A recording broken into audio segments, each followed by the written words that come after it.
The Rugby World Cup gets underway in just over a month when host France face off with New Zealand on the 8th of September.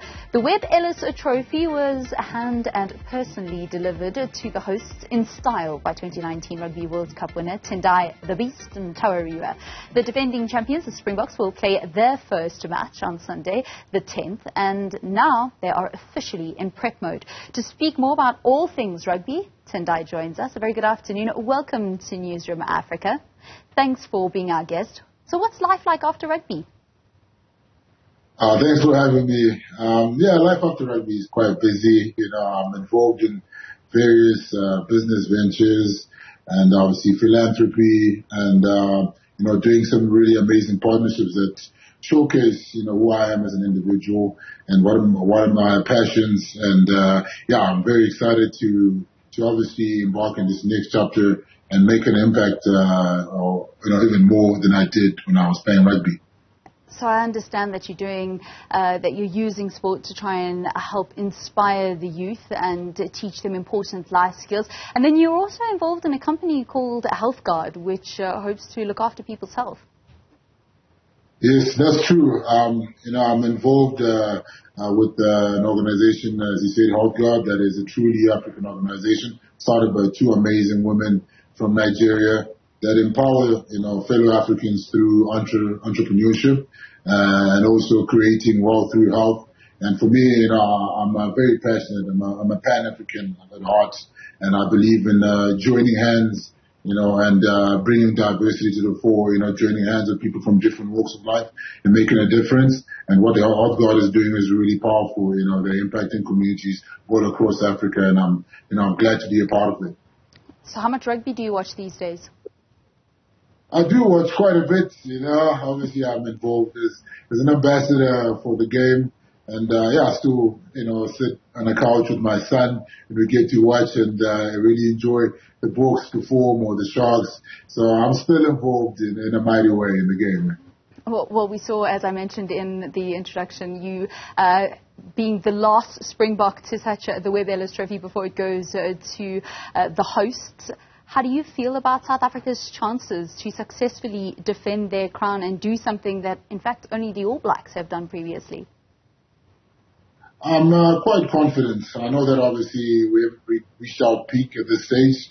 We're obviously trying out a lot of combinations on the field. There's obviously a different team on the field every week. And obviously I understand what Russie and Jock are trying to achieve. They're trying to try out combinations and blood some youngsters, before the World Cup. So I believe that, the next few games, the warm-up games that are coming up, are going to prove crucial for the Boks to build some momentum leading up to France, because it's going to be a mighty challenge to win it back-to-back. So how do you allay the fears of so many South Africans after they watched that last performance on home soil against Argentina last weekend? I think it's part of the journey. Obviously, 2019 was a little bit different. We were able to win the shortened version of the Rugby Championship, and that gave us a lot of confidence heading into the World Cup. So this time around, we didn't come close to winning, but I still believe that the momentum that they will pick up in the upcoming games, the Argentina game this weekend and Wales and the All Blacks, it's going to prove crucial to obviously get some a foundation to build on leading up to the World Cup. So I've got no doubts. I'm supporting the boys all the way.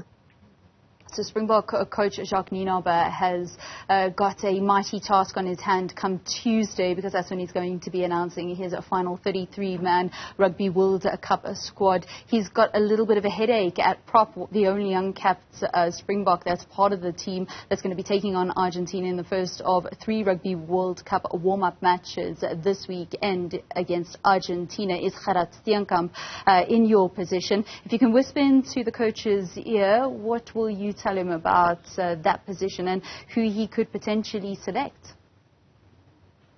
I think, there's a wealth of experience and talent, in the front row. So I know it causes a lot of headaches for the coaches, but it's a great place to be.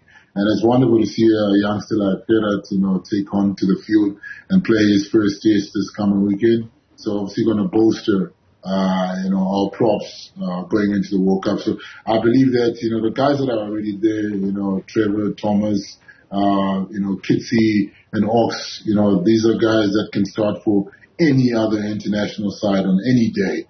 So it's a very privileged position to be. And I think, having obviously a balance between experience and youngsters is quite key. So I think, they're going to get it right, whoever they select. So, I won't be part of that headache, that's for sure.